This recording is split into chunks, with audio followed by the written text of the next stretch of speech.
14 grados centígrados. Esa es la temperatura constante, con una variación máxima de 0,3 grados en cualquier punto del año, registrada en los túneles subterráneos bajo el sitio arqueológico de Oxkintok en Yucatán. No es la temperatura del suelo circundante, que varía entre 22 y 31 grados según la estación. Es una temperatura específica, mantenida con precisión termodinámica, en un sistema de cavidades artificiales que los arqueólogos de Lina comenzaron a mapear sistemáticamente apenas en 2009. 14 grados es también, dentro de un margen de medio grado, la temperatura óptima de conservación para tejido orgánico sin refrigeración activa, para granos de maíz sin fermentación, para ciertos compuestos alcaloides de origen vegetal, cuya estabilidad molecular decrece exponencialmente por encima de los 18 grados. Alguien construyó una red de túneles que mantiene 14 grados de forma pasiva, usando solo geometría, profundidad y ventilación calculada. La arqueología tradicional ignora este hecho porque sus implicaciones sobre el nivel de comprensión termodinámica maya son incompatibles con el relato que lleva 2 siglos repitiéndose en los congresos académicos. La temperatura constante es solo la primera anomalía. Hay túneles que no deberían existir geológicamente. Hay sistemas de ventilación que los ingenieros modernos no han podido replicar completamente. Hay cámaras cuya función sigue sin explicación oficial satisfactoria. Y hay una red que el LIDAR está revelando ahora mismo cuya escala hace que todo lo que sabíamos sobre los mayas subterráneos parezca una nota al pie. Los Actuncan en Belice. Los Balamku en Campeche. El sistema Sac Actun en Quintana Roo. Estos no son 3 sitios separados. Son 3 nodos documentados de lo que la evidencia topográfica acumulada sugiere. Es un sistema interconectado de cavidades naturales modificadas y túneles artificiales que se extiende bajo la totalidad de la península de Yucatán. El sistema Sac Actun fue confirmado en 2018 como el sistema de cuevas inundadas más largo del mundo, con 347 kilómetros de galerías mapeadas. El explorador Robert Schmittner, que pasó 12 años buceando sus corredores, declaró a la prensa mexicana que cada vez que pensaba haber encontrado el final, encontraba otra conexión. Los 347 kilómetros son los kilómetros mapeados, no los kilómetros existentes. La diferencia entre esas 2 cifras nadie la conoce todavía. Con lo que el equipo de Gran Acuífero Maya encontró dentro del Sac Actun, no es solo geología kárstica. Encontraron evidencia de modificación humana sistemática a lo largo de decenas de kilómetros de galerías hoy sumergidas, muros de contención de piedra seca construidos en puntos específicos de las galerías para alterar el flujo de corrientes subterráneas, plataformas de mampostería elevadas sobre el nivel del suelo de las cuevas, evidencia de preparación de superficies, nivelación de pisos rocosos, remoción calculada de estalactitas y estalagmitas que obstruían el paso en corredores específicos mientras se dejaban intactas en otros adyacentes.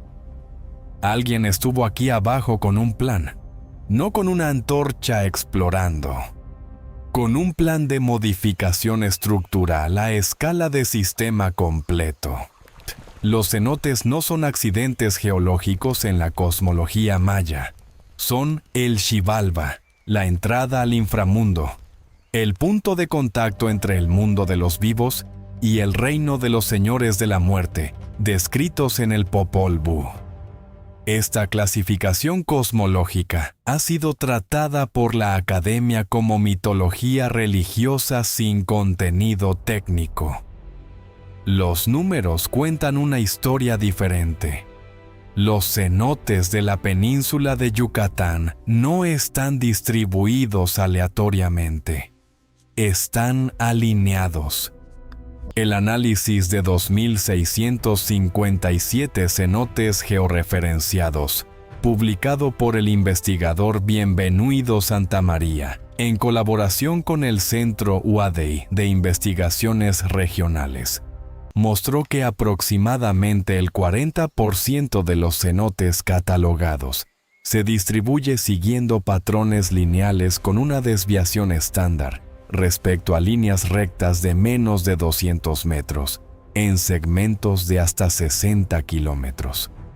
40% de 2.657 cenotes alineados con precisión de menos de 200 metros en trayectorias de 60 kilómetros no es resultado de procesos kársticos aleatorios. El karst produce colapsos de techos de cuevas siguiendo las líneas de fracturas geológicas. Las fracturas geológicas son lineales. Los cenotes alineados están marcando las fracturas, y las fracturas están marcando los túneles que los mayas conocían, usaban y modificaban desde abajo. El laberinto de Oxkintok es la estructura que más directamente confronta el modelo oficial y que la arqueología institucional ha manejado con la mayor cautela interpretativa. El Satunzat, como lo llaman los textos coloniales yucatecos, es un edificio de 3 niveles cuyo interior es un laberinto de corredores sin iluminación natural, con giros en ángulos que no siguen ningún patrón geométrico regular identificable, y con una distribución de espacios que los arqueólogos del proyecto Oxkintok describieron en sus reportes técnicos de los años 90 como deliberadamente desorientadora. El Satunzat se conecta a través de un pasaje subterráneo de acceso restringido, con una red de cámaras bajo el nivel del suelo cuya extensión completa no fue mapeada en las temporadas de excavación disponibles. La temperatura en esas cámaras subterráneas es de 14 grados. La ventilación en el interior del Satunzat, en sus niveles superiores, funciona de forma que el aire frío de las cámaras inferiores asciende de forma regulada, produciendo una corriente constante que mantiene los corredores superiores entre 3 y 5 grados más frescos que el exterior. Esto no es ventilación accidental, es convección forzada por diseño usando el diferencial de temperatura entre el subsuelo y la superficie. Los ingenieros de climatización moderna llaman a este principio enfriamiento geotérmico pasivo. Lo patentamos en el siglo XX. Los constructores de Oxkintok lo implementaron en mampostería hace 1200 años. Los túneles bajo Teotihuacán, que aunque no es sitio maya, comparte la red subterránea mesoamericana que el LIDAR está revelando como potencialmente interconectada a escala regional. Fueron escaneados en 2014 usando un sistema de tomografía eléctrica de resistividad desarrollado por el equipo de Sergio Gómez. El escaneo reveló que el túnel principal de 103 metros bajo el Templo de la Serpiente Emplumada no es un túnel aislado. Es la rama principal de un sistema ramificado, cuyas extensiones laterales no han sido excavadas completamente. Las resistividades eléctricas medidas en ciertos segmentos del sistema son inconsistentes con roca caliza seca o tierra compactada. Son consistentes con cavidades de aire o con presencia de materiales de baja conductividad eléctrica. Mica, por ejemplo, que ya sabemos que estaba presente en el sitio en cantidades industriales, La arqueología tradicional ignora este hecho porque excavar el sistema completo costaría décadas y centenares de millones de dólares que ninguna institución está dispuesta a comprometer para encontrar algo que el modelo oficial no sabe cómo interpretar. La función hidráulica de los túneles mayas es la explicación oficial favorita y es parcialmente correcta, lo que la hace más peligrosa como explicación completa. Sí, los túneles bajo Palenque canalizaban ríos. Sí, los sistemas de cavidades bajo las ciudades mayas del Petén funcionaban como reservorios de agua en estación seca. Sí, los Sacbeob elevados de los que el LIDAR reveló 900 kilómetros en el Petén guatemalteco servían también para elevar el tránsito sobre zonas inundables. Todo eso es correcto. Y todo eso es insuficiente para explicar la escala, la precisión y la complejidad de lo que está apareciendo bajo la selva. Un sistema de gestión hídrica no requiere cámaras con temperatura controlada termodinámicamente. Un sistema de reservorios no requiere corredores deliberadamente desorientadores con ventilación por convección forzada. Un acueducto no requiere plataformas de mampostería a 30 metros bajo el nivel freático en cuevas inundadas a las que solo se accede buceando. El hallazgo de 2020 en el Balamcú de Campeche añade la capa más desconcertante al archivo subterráneo maya.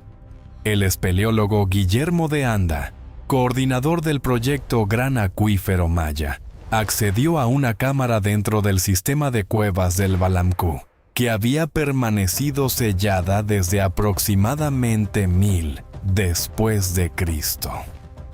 Sellada físicamente, con bloques de piedra colocados deliberadamente en la entrada.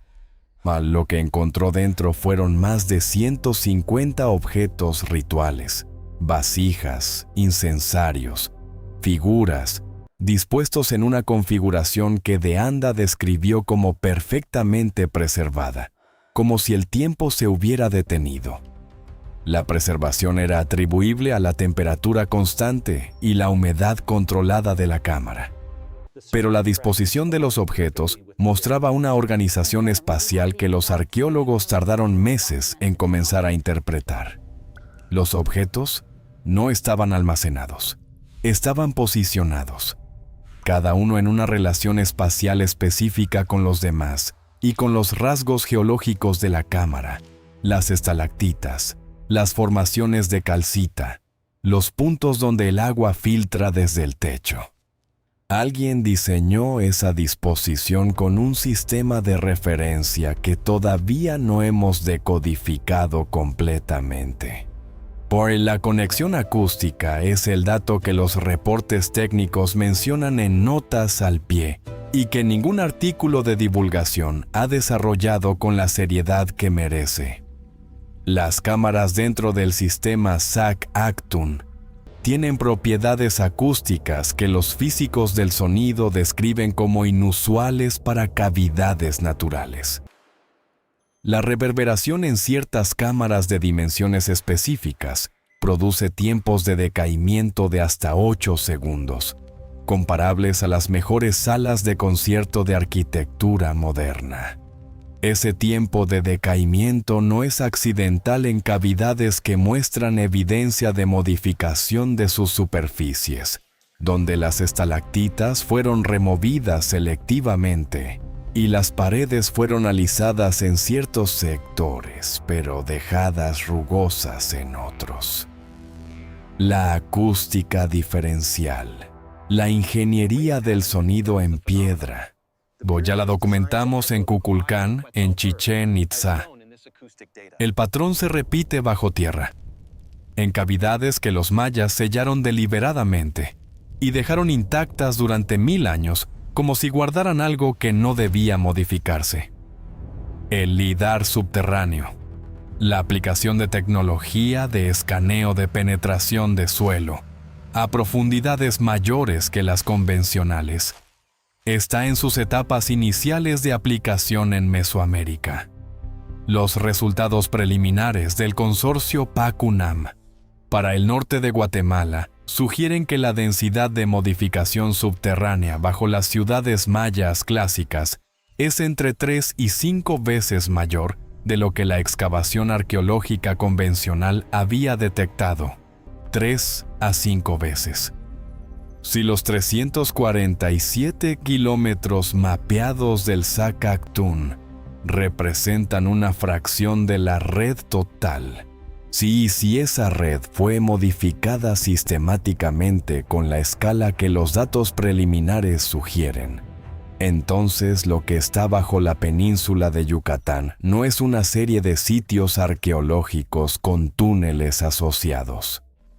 Es una infraestructura subterránea de escala continental, cuya función completa no hemos comenzado siquiera a formular como pregunta. Los historiadores dicen que no pueden explicar los túneles. Tienen razón. Pero la imposibilidad no está en la existencia de los túneles.